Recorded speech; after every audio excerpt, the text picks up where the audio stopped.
Okay, the next part of our program, we are fortunate to have Matt Freeman. Matt Freeman is the Executive Director of the State Board of Education. Before I get to that, our panel, thank you all so much for being here. I learned a lot from it. I appreciate that a lot. The talk about the dynamic nature of both our workforce and the demands in the entire industry. I think that's really critical for us to think about and spend time thinking about how we make sure that we make our students successful in that environment. So thank you all again for your participation. It was very helpful. So next, Matt Freeman, our Executive Director of the State Board of Education.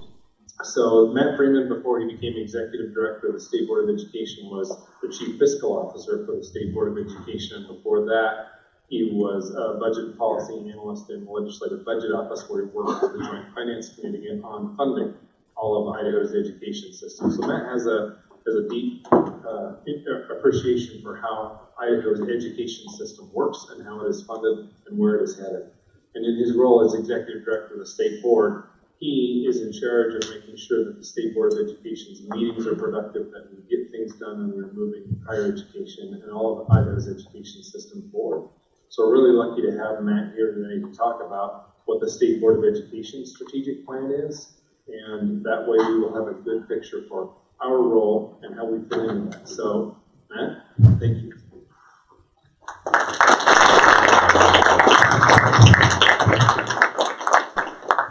Thank you, Kevin, and thank you all for being here this afternoon. I really appreciate the turnout and interest.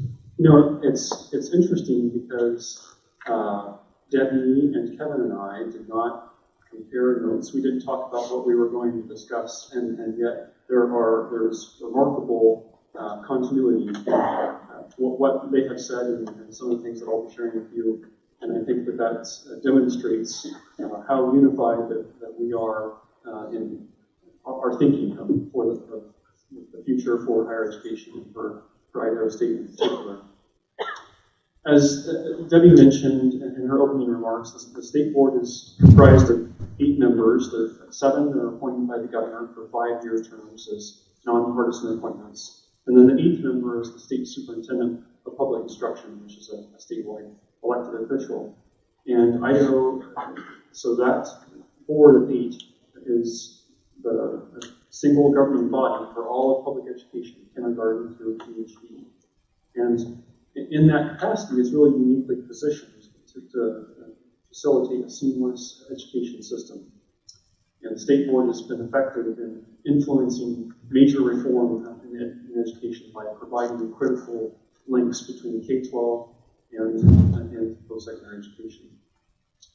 So this afternoon, I'm here to talk to you about the board's strategic plan, and this plan spans the years 2020 to 2025. We actually have a rolling 5-year strategic plan, and when the State Board meets on Wednesday in Boise, we will actually be taking up our strategic plan and talking about the next 5-year period going forward.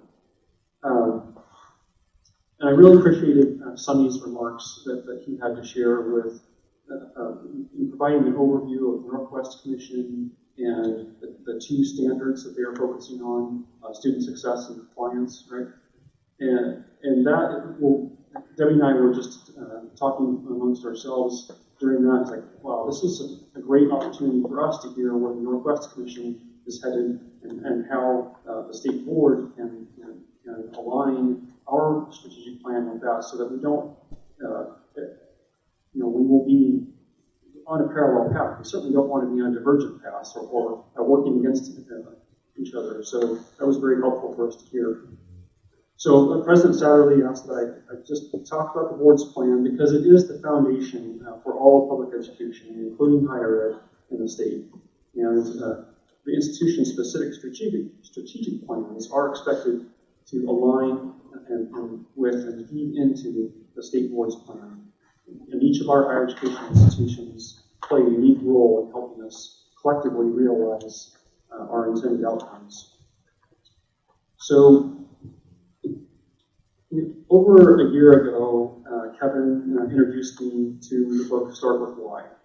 which you've heard Kevin talk about the why for the university. And it really has been helpful for me to kind of ground myself and my work and helping the board do its work.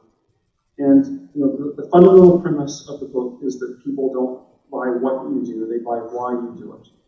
And the author defines why as what's your purpose, what's your what's your purpose, what's your cause, what's your belief, why did your organization exist?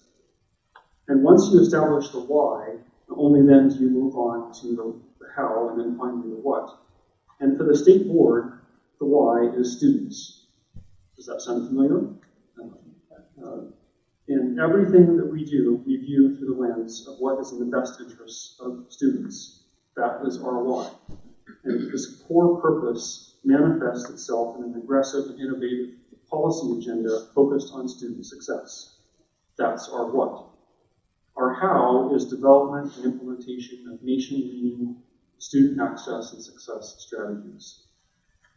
So the board's mission statement is to provide leadership, set policy, and advocate for transforming our educational system to provide each Idaho citizens a quality of life and to improve each Idaho citizens' quality of life and enhance the state's global competitiveness. We want to empower Idahoans to improve their lives and their communities and do great things. So what this means is that the board members and my staff, in partnership with our educational institutions, are acting as thought leaders, as motivators, and advocates for education at all levels. We work with elected officials, policymakers, business and industry, and nonprofit partners to value and invest in public education. We set policy and guide our institutions and agencies with that policy, with the goal of improving educational outcomes for our state. Because ultimately, it comes down to improving the lives of our fellow Idahoans, making their lives better, making our communities better, making our state better. A mission statement is intended to tell you what your organization is and what it does. A vision statement is intended to convey where we are going and what we hope to achieve. Idaho State Board of Education is striving to create a system of education from kindergarten to our institutions such as ISU, where Idahoans have access to affordable public education, seamlessly allowing to pursue their goals that will better their life. And as a result, we will have a highly educated citizenry. With that highly educated citizenry, we can realize unparalleled economic growth and prosperity for our state and for our region. Our students from every part of the state will have experiences and learning that transform their lives from the moment they walk into the kindergarten classroom to the moment they walk across your commencement stage. So we'll get into the goals. Goal 1 for educational system alignment. The board's strategic plan is comprised of 4 high-level goals with 2 to 3 objectives per goal. From there, it drills down to specific performance measures and benchmarks. And keep in mind that this plan is intended to set the direction for the entire public education system, including our K-12 system. So I'll cover the goals and objectives during this presentation. If you'd like to learn more about the specific performance measures and benchmarks that we have adopted, you can visit that on the board's website at boardofed.idaho.gov. Goal 1, the focus of this goal is to ensure that all components of the educational system are integrated and coordinated to maximize opportunities for all students. Under Objective A, this is really about ensuring that our system is being driven by accurate and reliable data that's open and accessible to the public through a robust data dashboard. Objective 2 is about ensuring the educational pipeline is seamless for our students. We want our students to be able to enter the K-12 system and then go on to post-secondary education, or to the best post-secondary education that will serve their needs and the needs of our state. In particular, this objective speaks to how our institutions coordinate with each other so that seamless transfer and articulation can occur. Specifically for Idaho State, this means that you are tasked with working with the community colleges in your region, both College of Southern Idaho and College of Eastern Idaho, to create a pipeline to baccalaureate and graduate education. For goal 2 is to provide a rigorous, uniform, and thorough education that empowers students to be lifelong learners and prepares all students to fully participate in their community and pursue post-secondary workforce opportunities. So this goal relates to our K-12 system with a focus on students entering the system ready to learn and preparing our students for college and career readiness. We look at a number of measures such as scores on standard assessments, enrollment in dual credit and advanced placement courses, high school graduation rates, college going rates, all to assess the overall effectiveness of meeting this goal. For goal 3, this speaks to our colleges and universities. So when a student comes to Idaho State or to U of I or CEI or any of our public post-secondary institutions, we want to ensure our students get the educational skills, credentials, and degrees that will make them employable upon graduation. You may have heard of the state's 60% goal. The goal is that 60% of our Idahoans ages 25 to 34 years old will have some form of post-secondary degree or certificate. We have a long way to go with our current percentage at 48%. But do keep in mind that this is a population-based goal, so we can't control for in-migration and out-migration. It's simply looking at a snapshot of that age band. Regardless, we need to make meaningful progress towards this goal because our workforce demands the talent. Objective B should resonate with Idaho State given the retention challenges that I know have been a point of conversation on this campus. As a system, we are striving to increase retention and completion. And there are several strategic initiatives at play. For example, the Think 30 campaign. As you know, in order to earn a bachelor's degree in 4 years or an associate's degree in 2 years, one must take 30 credits per year. Yet, for purposes of financial aid, full-time is 12 credits. And there's a lot of times when students don't understand that just because they're enrolled full-time for financial aid purposes, they're not going to get out on time. In addition, research shows that students who take 30 credits per year often have higher GPAs and lower dropout rates. And of course, there's also the cost factor. The longer a student takes to complete the degree, of course, the more they pay in tuition and the opportunity cost of being out of the workforce. So we're working with the campuses to help students make informed decisions with respect to enrollment and on-time completion. And then finally, access. We're committed to keeping college affordable and increasing funding for scholarships and maximizing opportunities to obtain financial aid. We want all Idahoans, regardless of their socioeconomic status, to have opportunities to better their lives through a quality education. For goal 4, for those of us who work in higher education, we know that a college degree goes beyond career readiness. Higher education has a fundamental and holistic impact on our lives, and this focus is incredibly important to maintain. However, we all know that higher education comes at a significant financial cost to students and their families. So it's imperative that we ensure degree and certificate programs are aligning with our statewide and regional workforce needs, just as what was discussed with the panel just a few minutes ago. When we are assessing the effectiveness of this objective, we're looking at things like internship participation, undergraduate research, and direct links between our regional employers and our programmatic and curricular offerings. Finally, Objective B speaks directly to ISU's family medicine residency here on the Pocatello campus. It is one of 8 residency programs throughout the state that provides the last mile of training for new physicians. Where physicians do their residency training is highly correlated to where they will stay and practice medicine. In fact, studies have shown that 50 to 75% of residents will stay within 100 miles of their residency training location. So given the physician shortage that we have in Idaho, and it is acute, it's critical for us to retain the physicians that we train. So these are our goals. Ultimately, it's about providing a quality education across our state that prepares students for a better life. Start with why. Students are our why. State Board is committed to working with Idaho State University and the other 7 institutions to ensure that Idaho students have the opportunities and resources they need to be successful in work and in life. So as you move into your strategic planning efforts for ISU, you're looking to develop a long-term visionary plan that will help the university navigate an extraordinary path into the future. So you may have some questions about the future of our educational system and the future of our region. And you've heard a lot spoken to that earlier today from a number from the panel and from Sunny.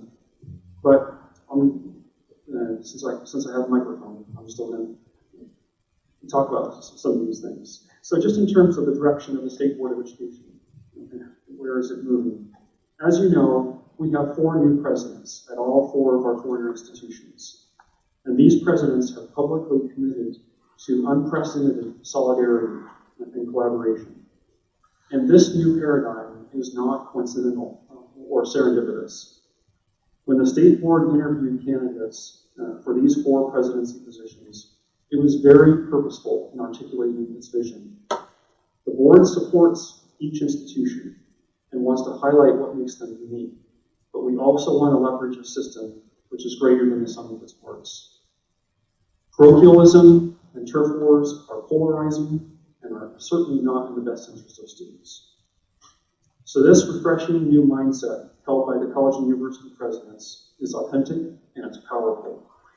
The State Board is actively engaged with the presidents and looking at opportunities to achieve economies of scale across the system with the aim of reinvesting any savings achieved back into the institutions to drive strategic needs and help students.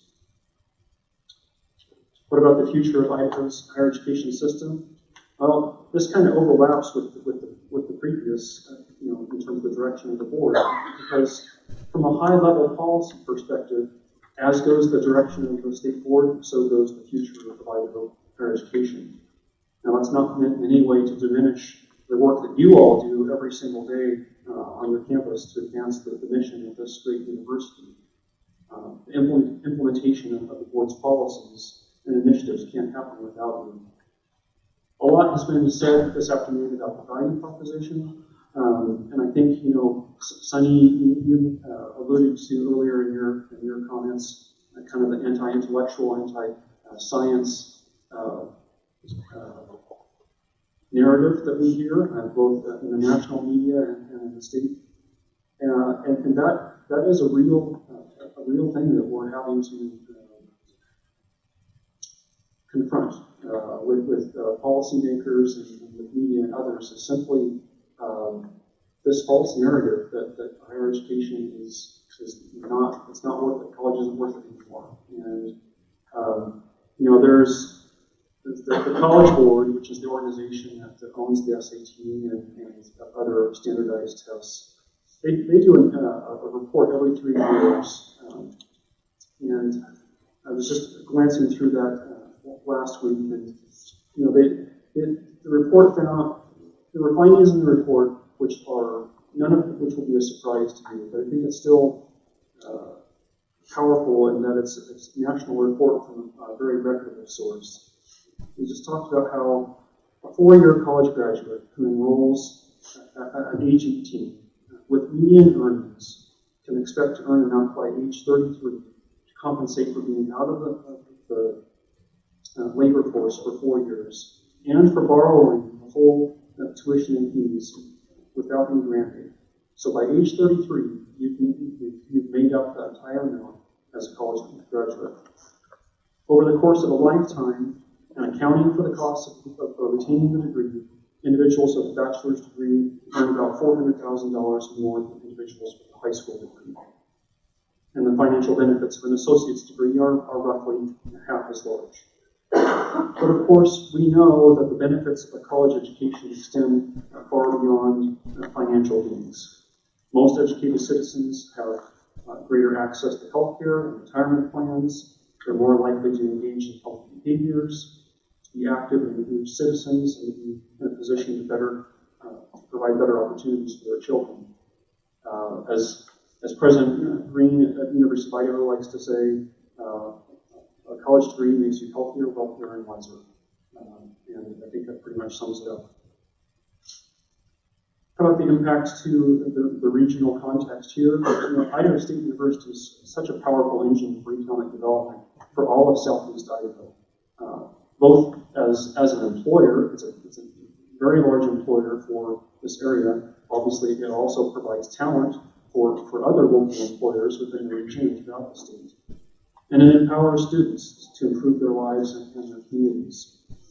And ISU is really uniquely positioned because while they have CSI and CEI within their region, they are also, with the Meridian campus, also have College of Western Idaho. And then the university itself has its own embedded community college mission. So has amazing opportunities to extend the educational pipeline for students who want to continue their education. And then finally, I was asked to talk about what does success look like. So there are, as I was reviewing the materials for the strategic planning process, there are 7 phases culminating in the submission of the plan to the State Board and to the Northwest Commission, just over a year from now. And in reviewing that planning process, there will be ample opportunity for input and engagement by the campus community, as Kevin alluded to in his remarks. And of course, the end goal is not a document that checks all the boxes, gets filed with the appropriate authorities, and then gets placed on the shelf and it's back to business as usual. This is strategic planning, not perfunctory planning. The operative word in the process is strategic. And the university leadership has really developed a highly inclusive and transparent process. And I urge you to take advantage of that opportunity, as you all here are, obviously. It may sound trite, but the future of ISU is now. And 16 months from now, what will success look like? I think it will look like an ISU campus community who's engaged, who's empowered, and enthusiastic about deploying a new strategic plan that sets the course of the university, the course that starts with students. I can't wait to see what we do. Godspeed.